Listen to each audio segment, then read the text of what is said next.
so it drives the pace up in the brake when you've got these little things that sort of break up. Interesting one with it only being a couple of kilometers left to the finish, and potentially a good springboard for anyone who's got the legs and want to attack. They could really have sent the cars up a little bit earlier in the hope that the wind would blow some of the dust away. It shows you how dry it is here. So this is the Rue de Bellevue. It's nice when you get to the top. The view's spectacular apparently, but these guys are just going to have to grind into it, and there's really nowhere to hide. You're either on the grass or on the cobbles here. There's no flat section, nothing to offer you up any respite, and this is going to be where the real drama is played out at the finale. You certainly think this is going to be where it's all sorted out and dealt with on the last lap, and but then again, like we said, there's so many other opportunities on this circuit to go for a breakaway and distance your competitors. So yeah, I think it's one of those where you kind of got to be on your toes the whole time as a rider and be prepared for just about anything, and I think that's what they mean with the Bellevue. Yeah, I think so. There's a chalk pit. They dug it out a long time ago. They used to use saws, by the way, to cut chalk blocks and make the white buildings around here. Anyway, it'll come in handy, that fact, one day. Not sure if this is that day. 52.8 kilometres from home, and as you can see, they're working the road surface as best they possibly can, just hoping to get something out of the gullies where the mud meets the cobbles and just flattens it out ever so slightly. Got a lot of long-range attempts going on right now. Liveliest of all seem to have been Wanty Group Gobert, despite the fact that they've got Guillaume van Kielsbroek up there, and I think because Tom de Vriend and Timothy Dupont were probably their chosen sons. Sport Flanders. Yeah, indeed. Is it Amaury Chapeau? Ben de Klerk as well, also very, very accomplished. I think it is Amaury Capio that's going for this one. He's got some quick legs about him as well. Maybe he wants to preview the sprint.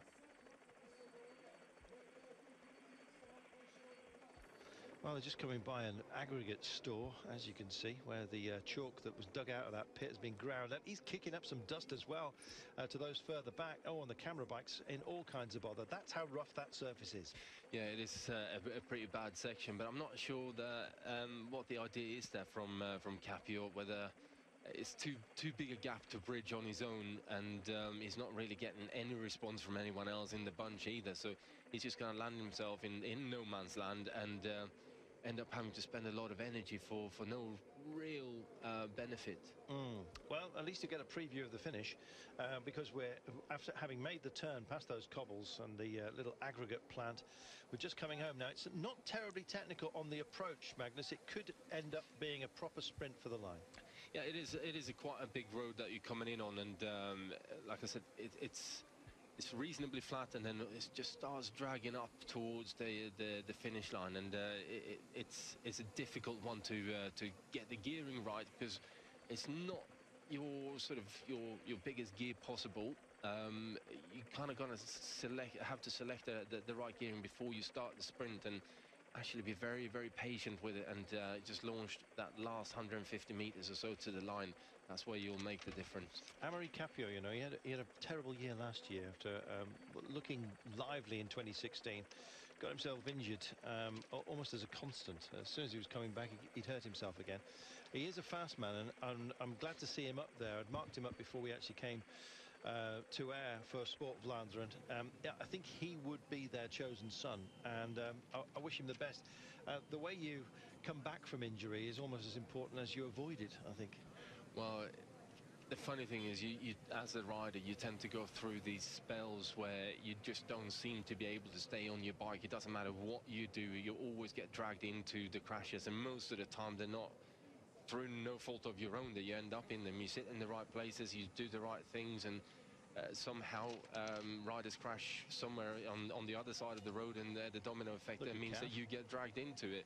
And you know, I can only look back in my career, and there were certainly years like that where you ended up hurting yourself quite badly, and every time you got back on the bike, you ended up going down again for some reason.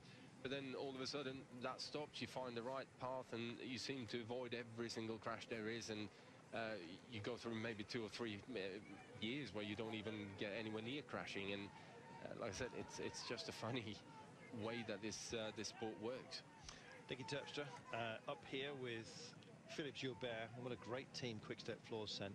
It was a team that would grace any of the major classics, never mind a semi-classic such as this. They meant it when they sent this team here, and Philippe Gilbert clearly means business. There's no backing out for him. No, definitely not.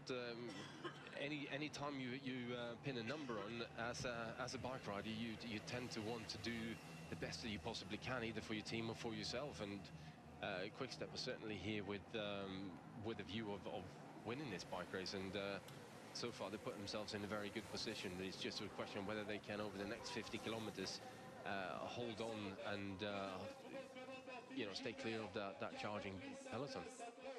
Don't discount Dominic Godin. He's just disrobed, as you've seen here. He's taken off his warm weather gear, and in fact, despite the fact he's still got his arm warmers on, gloves and the rest, you can see he's carrying what looks like a camel's lump here. He'll probably jettison that when he gets close to a teammate. You don't give good kit away easily, even as a pro.